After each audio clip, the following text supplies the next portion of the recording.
ислам адам баласына жеңілдік қалайды. Алла тағала Құран-ы Кәрімде юридуллаху бикумул юср ва ла юриду бикумул уср. Юридуллаху юхаффифа анкум. Алла тағала сендерге жеңілдік қалайды, ауыртпашылық қаламайды.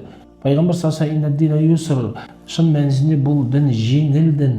Яссиру ва ла туассиру, жеңілдетіңдер, ауырлатпаңдар деген секілді Құран кәрім аяттары мен Пайғамбар саллаллаху алейхи ва хадистерінде ислам адам баласына жеңілдік қалайды. Оны біз іс жүзінде, практикада, ораза кезінде, науқас адамға басқа күндері ұстауға, сапарда болған адамға намаздарды қосып оқуға, тіпті тұрғылықты кезде де қиындық туындаған кезде мәсі киюге, яғни дәрет алған кезде аяқты жууға жеңілдік ұсынады. Тіпті бір қызығы, сапарда болмасақ та, қиындық болмаса да аяқты жумай, жуылған аяққа киілген мәсіге немесе мәсінің шарттарын қамтитын шұлыққа мәсіх тарту арқылы біз дәретті толық ала аламыз.